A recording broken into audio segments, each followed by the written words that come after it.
Hi, I'm Hamish. And I'm Tom. And you're watching Behind the Tent. The panel's back to preview the 89th Australian Athletics Championships. Hamish Panel Time National Championships. It's the pointy end of the season. I catch up with Commonwealth Games discus champ Benn Harradine as he prepares for a huge 2011. But first we head to Adidas headquarters for the launch of the 2011 adiRunner program.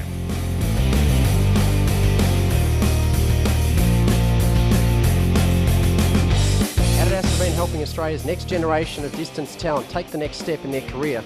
Behind the Tent heads out to Adidas headquarters as we sit in on the launch of the 2011 adiRunner program. Well, the whole adiRunner program is sort of based around the fact that we identify talent and then with the view of them potentially progressing to a sports marketing contract. So Lara Tamsit's an example of that. So she started in the adiRunner program in 07, so that was the first year it ran, and she just went on to a sports marketing contract.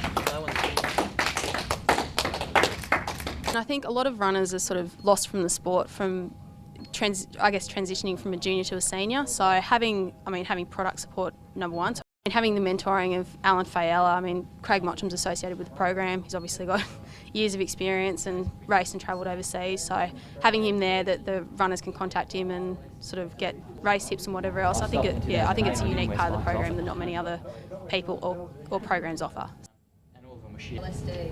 It's great to be involved, and it's great to be here today to speak to the younger guys and give them some of my tips and some of the stories that I've had during my career, and I look forward to working with them over the next 12 months and try to help them improve to become a better athlete, and with the ideal focus, I suppose, of getting improved performances and hopefully one or two of them might move on to a sports marketing contracts. You just had some great words from Craig Mottram. Are you excited about what's coming up and being part of the Addy family again? Yeah, it was really good, just to listen to him and hear what he had to say and share his experiences with us, and he'll be a really good mentor and someone that I really look up to, and it's really exciting to be a part of it again.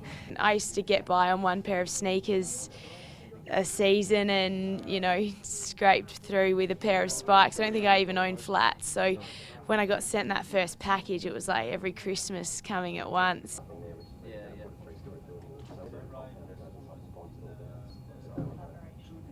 It's awesome. I'm really happy to be part of it. I've had a couple of good results, but I don't think they're quite up to the standard that I'll need to continue something like this in the future. So hopefully this investment can help out with my future results, my training, my strength. So hopefully it all comes together and we continue in the future.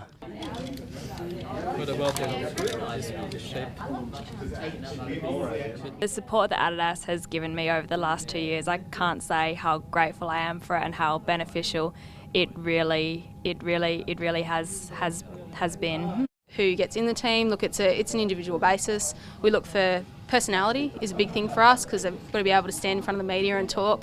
Performances, so racing in prominent road races and state races and whatever else, and then how they sort of fit with the Adidas brands.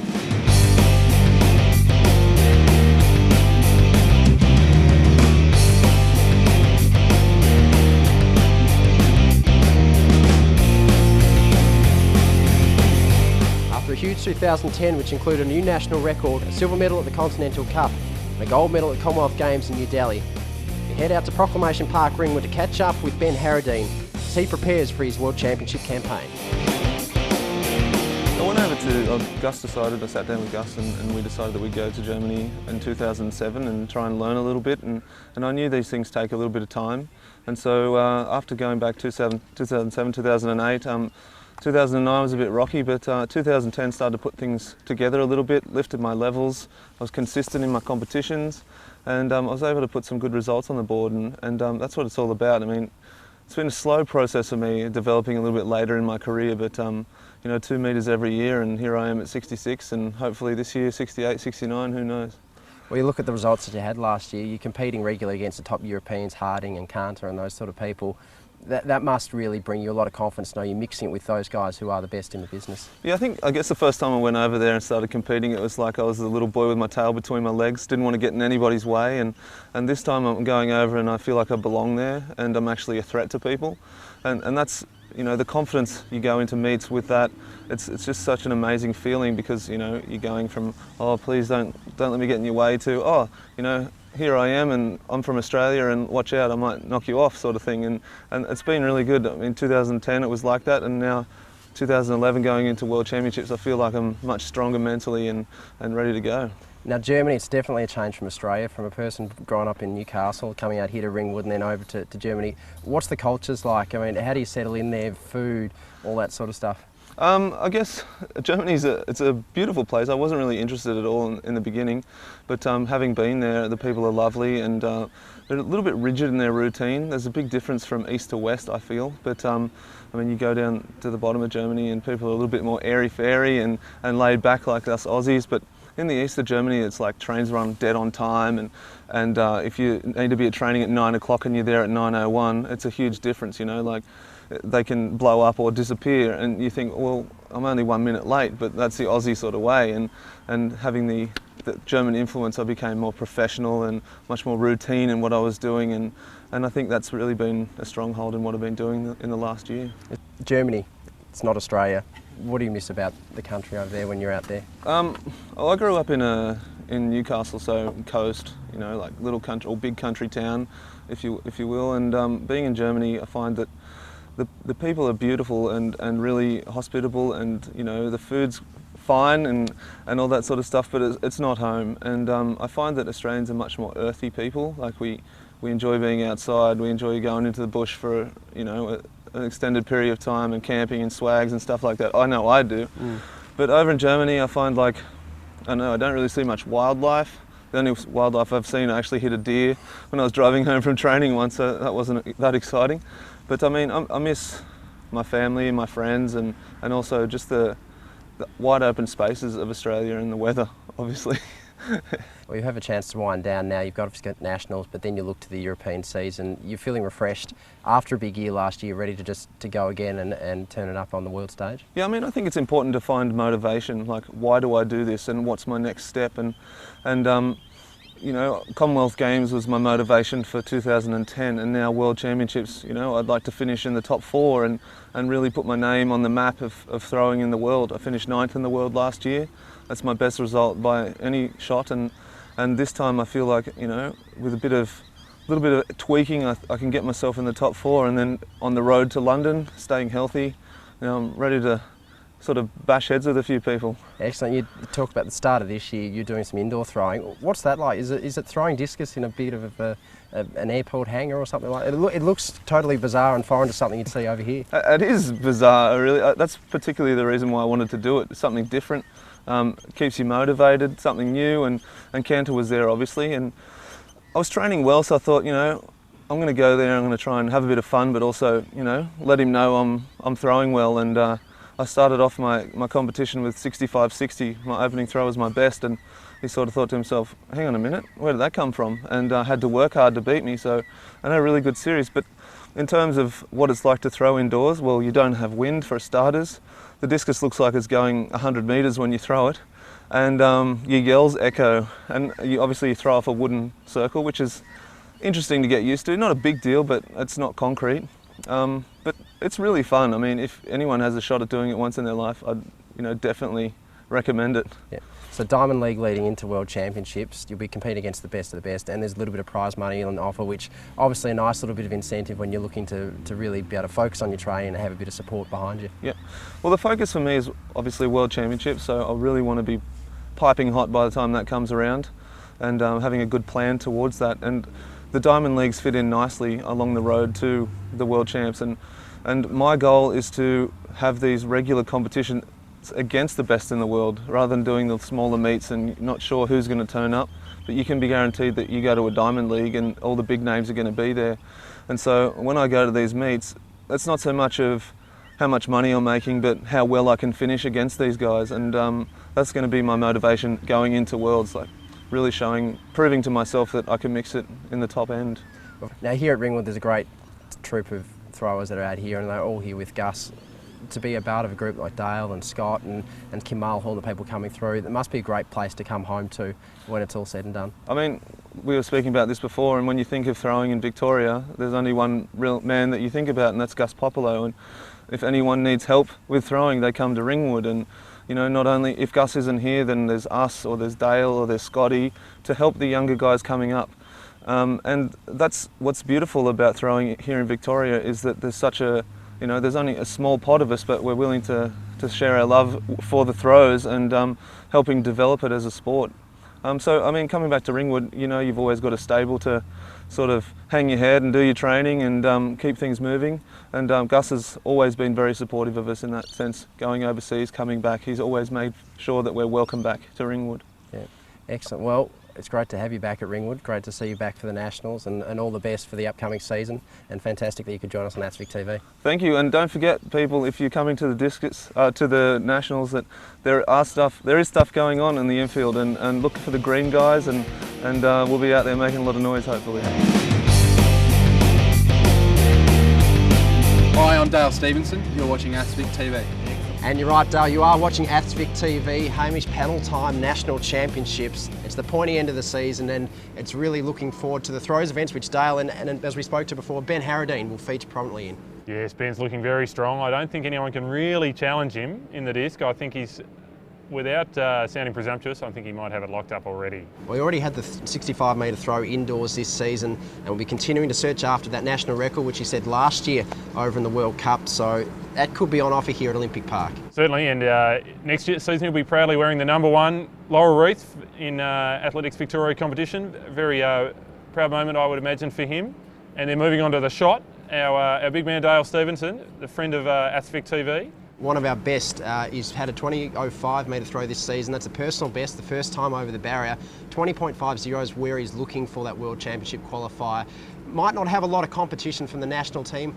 Jack O'Gill, the World Junior Champion's coming across from New Zealand, but I think what will be on Dale's mind, he's got this little feud brewing there with Sean Rowe. They've got their own individual battle happening there. Yeah, certainly the championship belt. You can read all about it on Twitter. Now, we also had a chat to Sean and Dale. This is what they had to say about their ongoing battle for the championship belt. Off the kind of criteria for the World Championship belt that Dale and I have a joke about, I think it was placings. I don't know, I think we'd have to look at the points. So he came second and I came second, so we're tied at the moment, and whoever has the most points at the end of the season will be the championship belt holder. And I think we'll have to go to the tiebreaker at Nationals if I can't shake him in the next couple of meets. And he was doing a bit of trash talking, claiming that in actual wrestling he might beat you.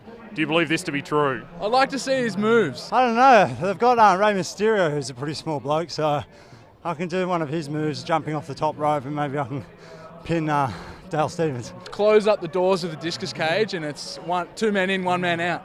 And so it will be on for young and old between Dale and Sean, but we've got to look through the rest of the events on the program. Kim Mulhall, probably a favourite there to start in the women's shot put, and of course our world champion Danny Samuels. Women's discus, she's had a 62 metre throw this season, is looking to just continue to stretch out there. She's talking consistently around 64, 65 is her goal for the international campaign. And also looking for their spots in South Korea will be the 2 javelin throwers, Kim Mickle and Kath Mitchell, both pushing out there for those world champ spots. I think the 2 of them are clearly ahead of the rest of the field. Can't forget though, Laura Cornford from New South Wales has had a good domestic season, and we go back to the men's jav. Jared Bannister, the Commonwealth champion, is the Australian record holder. Be looking to bang one out there again, close to his national record mark. Yeah, try and get it all the way down the other end of the field here at Olympic Park. Also, we look at the hammer throw finally. Tim Dreesen, formerly Bendigo, now trains out of the ACT. We'll claim him as a Victorian, and hopefully he will have a great check at the national title. And go to the women. Gab Neighbour won the title last year, Com Games finalist, will continue to put her seal on the event in the country. In the long jump, we've got the big showdown between LaPierre and Watt. They've both been jumping very well lately. Mitch Watt's consistently out there 8+ into the 830s a few times. And LaPierre, or anything could happen with Fab LaPierre. Well, we saw over in Perth, he was a little bit inconsistent in his run-up, but we do know from last year's national championships for the 878, it was one of the greatest jumps I've ever seen. Definitely in this country, possibly in the world, that he put it out last year's national title. Couldn't quite get his run-up in Perth. Hopefully Melbourne, he'll be settled into his rhythm, back competing in Australia. And Mitchell Watt, he's got 3 of the top 4 jumps in the world this year, so it just shows what sort of red-hot form he's in. Then moving on to the pole vault, always exciting to watch. We will be missing Steve Hooker, who will be here, so come along and have a chat to him. but won't be in action. No, not in action. So we look at the men's competition. Joel Pocklington's been the favourite across the latter end of the domestic season, so 5'10", I think he cleared over. Blake Lucas coming back. And also Steve Kane cleared 5 metres for the first time. I think that makes him about the 55th Australian ever to clear that mark. Just a little bit of knowledge there, Hamish. AV's favourite DJ, Steve Kane. We love him here. Excellent. So, and Alana Boyd in the women, the Commonwealth champion, will probably be the one to beat in the women's event, but can't knock off the likes of both Liz and Vicky Parnoff. And Paris McGrath. Of course. So certainly those there's medals up for grabs there. Now we go to the fast men, the track, sprinters. Exciting. One man to talk about is Aaron Roos-Surrett. 1-2 double. Can he do it? He did the 100 title last year, but was second in the 2. The year before that, he won the 2 and couldn't win the 1. So. Well, he's in shape at the moment. He started this season a little bit late. He'd been injured early in the season, but he's jumped straight out of the blocks. Of course, now look at the women and probably the lock of the championship, Sally Pearson. She hasn't lost a race this domestic Bet the farm on it.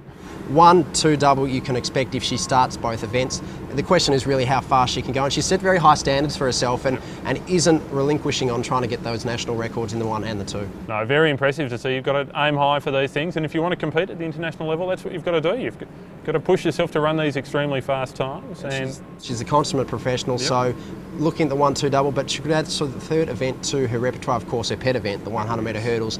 Again, how fast can she go? Where's her form at this time of season? Definitely early in the season, especially for the hurdles. She's only run a couple, I think, and if she's on the line, she'll win. But now we go to 1 lap events. We'll start with the flat first. The men's 400 metre will be red hot. Oh, it's going to be fantastic to watch. Not just for individual bursts we're looking at. Relay spots are on the line, and it's competitive, probably right down to the top 8 that will be in the final. We start with Sean Rowe, the Victorian, the silver medalist at the Commonwealth Games. Ben Offrens is the fastest man this domestic season, the only one to run sub 46. And can we call him King Solomon yet? The youngster from New South Wales. Steve King Solomon. He's after that spectacular run he ran from the stands, it seemed, in Melbourne. We didn't even spot him there halfway down the straight, and he just stormed home, fell over, but got the victory. Rowe and Offrens were too busy looking at each other. Now we look at the women's for 2 names that stand out to me. Tamsin Lewis, she's a 15-time national champion, but the return of Jana Pittman-Rawlinson, but we'll just say Jana because that's all that needs to be known. She'll be out there racing. We hope to see her in the 1 lap race. Also, the 4 hurdles is on her agenda. She ran a good time over in Perth, 55 mid, knocked off Lauren Bowden, who's the reigning national champion, and that's probably where the battle is in that women's long hurdles event. Definitely, I think the 2 of them will be well out in front of the rest of the field. It'll be very interesting to watch. In the men's 4 hurdles, Brendan Cole looking in great shape. I think if he puts the race together, he's likely to win the title. Now we quickly start to cover off the middle distance races. Lachlan Renshaw will probably start favourite for the men's 800, but the real battle will be the women's 800 metres. Tamsin Lewis, 2:01.40 and a little bit over in Perth, was the season's best. The national champion Kathleen Katsanavakis, Kelly Hetherington starting to make great inroads. Sian Tomo.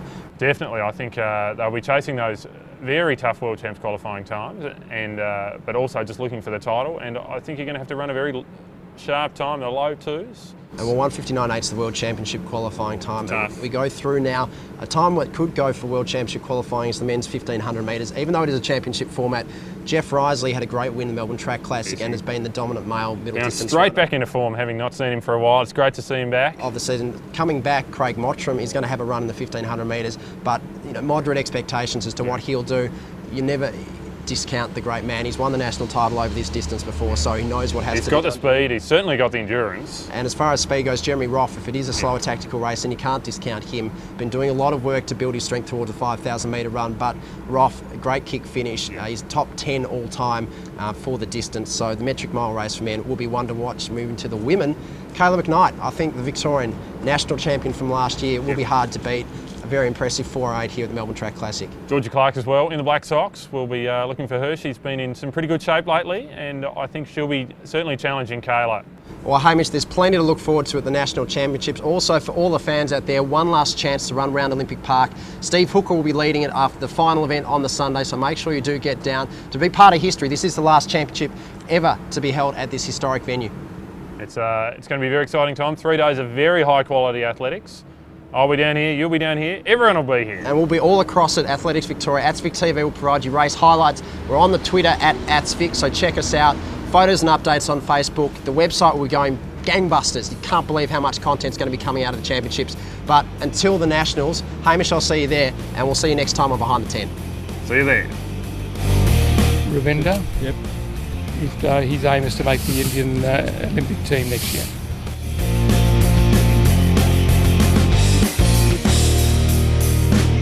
Wonder what this is? It's a discus. My name's Benn Harradine and I throw this. You're watching athsvicTV. Perfect. That'll do.